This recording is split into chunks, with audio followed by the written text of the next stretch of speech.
सुप्रभात विद्यार्थियों। आज हम अर्थालंकार के बारे में पढ़ेंगे। पिछले अध्याय में हमने शब्दालंकारों के बारे में जाना था। अर्थालंकार जहाँ शब्दों से निकलने वाले विशेष अर्थ के कारण काव्य के सौंदर्य में वृद्धि होती है, वहाँ अर्थालंकार होता है। अर्थालंकारों में सर्वप्रथम उपमा को गिना जाता है। उपमा जहाँ पर कवि ने किसी साधारण वस्तु की तुलना रूप, गुण, आकार आदि के कारण किसी प्रसिद्ध वस्तु से की हो, वहाँ तुलना अलंकार, वहाँ उपमा अलंकार होता है। उपमा अलंकार के 4 अंग माने जाते हैं। प्रथम, उपमान, जिस वस्तु से तुलना की जाए वो उपमान होता है, और उपमेय जिस वस्तु की तुलना की जाए, यानी वह साधारण वस्तु जिसकी किसी प्रसिद्ध वस्तु असाधारण वस्तु के साथ या अप्रस्तुत वस्तु के साथ तुलना की जाती है, वो उपमेय होता है। और उपमान जिस से तुलना की जाती है, वह प्रसिद्ध वस्तु जिससे तुलना की जाती है, वो उपमान होता है। इसके लिए हम एक उदाहरण ले लेते हैं, चांद के समान सुंदर मुख। इसमें चांद उपमान है, मुख उपमेय है, क्योंकि मुख की तुलना की गई है चांद से, तो चांद यहाँ पर उपमान है। और तुलना के 2 जो अंग होते हैं उपमा अलंकार के, वो होते हैं वाचक शब्द और साधारण धर्म। वाचक शब्द तो जो समानता बताने वाले शब्द हैं, और साधारण धर्म जिन गुणों के आधार पर तुलना की जाती है। चांद के समान सुंदर मुख, यहाँ पर सुंदर जो तुलना का आधार माना हुआ है, सुंदरता, तो सुंदरता यहाँ साधारण धर्म है। और वाचक शब्द यहाँ पर समान है, क्योंकि समान समानता का सूचक है। अब उपमा अलंकार की पहचान अगर करनी हो बच्चों, तो उसमें वाचक जो शब्द हैं उनको देख लेना, वही आएंगे। ये इसके वाचक शब्द हैं जैसे, जैसा, सा, से, सम, समान, तुल्य, सरिस, सदृश, ज्यों आदि। उदाहरण, हाय फूल सी कोमल बच्ची, लघुतरणी हंसिनी सी सुंदर, पीपर पात सरिस मंडोला। इसमें बच्चे की तुलना फूल के साथ की हुई है। लघुतरणी छोटी सी नौका की तुलना हंसिनी के से की गई है। और पीले पत्ते की तुलना मन के साथ की गई है। जैसे पीला पत्ता डोलता है, हवा के साथ उड़ जाता है, ऐसे ही मन भी डोलता है, मन की दशा भी स्थिर नहीं है। रूपक अलंकार, अर्थालंकारों में दूसरा रूपक अलंकार है। रूपक अलंकार में उपमान और उपमेय, प्रस्तुत और अप्रस्तुत, दोनों में इतनी अधिक समानता होती है कि उनमें भेद करना मुश्किल हो जाता है। आता है अत्यधिक समानता के कारण जहाँ उपमेय में उपमान का आरोप हो, वहाँ रूपक अलंकार होता है। उदाहरण, चरण कमल वंदो हरिराई,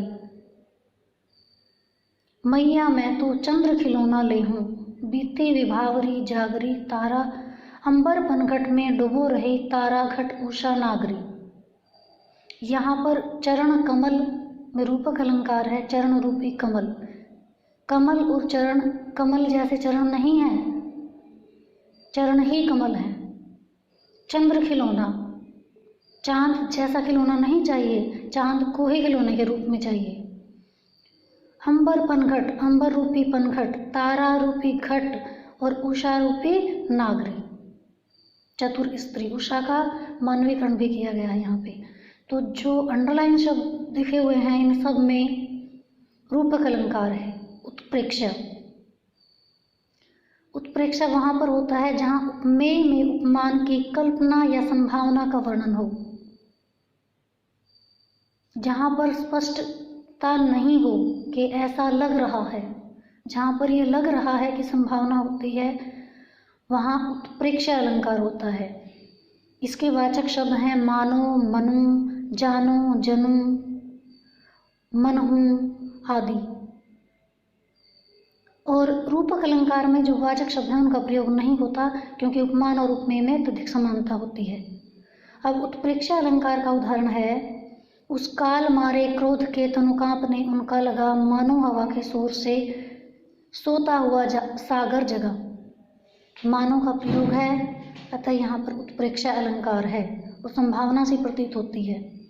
उमड़ रहा है जल्दी तल पर दिनकर बिंब अधूरा, कमला के कंचन मंदिर का मानो कांत कंगूरा। यहाँ पर भी दिनकर की तुलना दिनकर के आधे परिदृश्य की तुलना मंदिर के गुंबद से की गई है, लेकिन उसमें तुलना नहीं की गई, संभावना सी लगती है कि मानो ऐसा हो, तो यहाँ पर उत्प्रेक्षा अलंकार है। उत्प्रेक्षा के बाद अब आता है अतिशयोक्ति। लोक सीमा से हटकर जहाँ किसी वस्तु अथवा घटना का वर्णन अधिक बढ़ा चढ़ाकर किया गया हो, वहाँ अतिशयोक्ति अलंकार होता है। उदाहरण, आगे नदियाँ बड़ी अपार, घोड़ा कैसे उतरे पार, राणा ने सोचा इस पार, जब तक चेतक था उस पार। राणा की सोच से भी तेज चेतक का चलना लोक परंपरा से हटकर वर्णन है, अतः यहाँ अतिशयोक्ति अलंकार है। हनुमान के पूंछ में लग न पाई आग, लंका शीघ्र जल गई, गए निशाचर भाग। हनुमान की पूंछ का एक बाल तक नहीं जला और लंका सारी जल गई। यहाँ भी अतिशयोक्ति का वर्णन है। प्राण छूटे प्रथम रिपुके, रघुनायक के सायक छूटे नहीं। रघुनायक के श्री रामचंद्र के बाण छूटने से पहले ही शत्रु के प्राण निकल जाना, ये भी परंपरा से हटकर वर्णन है। इसके बाद आता है मानवीकरण। जहाँ जड़ प्रकृति पर मानवीय क्रियाओं का आरोप हो, जहाँ प्रकृति को आदमी के क्रियाकलाप करते हुए दिखाया जाए, वहाँ मानवीकरण होता है। उदाहरण, लो यह लतिका भी भर लाई, मधु मुकुल नवल रस गागरी। लता का गागर भर के लाना, यहाँ पर लता को, बेल को गागर भरते हुए लड़कियों के, युवतियों के काम करते हुए दिखाया गया है, अतः यहाँ पे मानवीकरण अलंकार है। हंसते हैं छोटे पौधे लघुवार, छोटे पौधे हंस रहे हैं। मेघ आए बड़े बंठन के संवर के, मेघ बंठन के संवर के आते हैं, अतः मेघों पर, पौधों पर, लता पर मानवीय क्रियाओं का आरोप होने के कारण सभी में मानवीकरण अलंकार है। अन्योक्ति अलंकार, जहाँ अप्रस्तुत के माध्यम से प्रस्तुत का वर्णन किया जाए, वहाँ अन्योक्ति होता है। उदाहरण, जिन दिन देखे वे कुसुम गई सुबीती बहार, अब अली रही गुलाब में अपत कटीली डार। यहाँ पर भंवरे के माध्यम से बुढ़ापे का वर्णन किया गया है। असल में तो कवि बुढ़ापे का वर्णन करना चाहता है, लेकिन वर्णन किसका किया है? भंवरे का, कि जिन दिन खिले हुए फूल तूने देखे थे भरमर, अब वो बात नहीं है, अब तो गुलाब में केवल कांटों वाली डाली बच गई है। यानी अब तो बुढ़ापे की अवस्था है, इसमें जो ऐश्वर्य के दिन थे, शक्ति ताकत के भोग के दिन थे, वो अब यहाँ नहीं है। नहीं पराग नहीं मधुर मधु, नहीं विकास यही काल, अली कली ही सो बंध्यो आगे कौन हवाल। ये दोहा लिखा था बिहारी ने राजा को चेताने के लिए कि भाई तुम्हारा राज्य कहीं से भी सुरक्षित नहीं है, और इतना होने पर भी प्रजा में हाहाकार मचा हुआ है, फिर भी तुम्हें राग रंग भाते हैं, क्योंकि अब मौसम भी नहीं है। इसी तरीके से जगाया गया है कि ना तो पराग है, ना मधु है फूलों में, फिर भी भंवरा उनके अंदर फंसा हुआ है। ये भंवरे के माध्यम से ही राजा को चेताया गया है। अन्योक्ति अलंकार है यहाँ पे।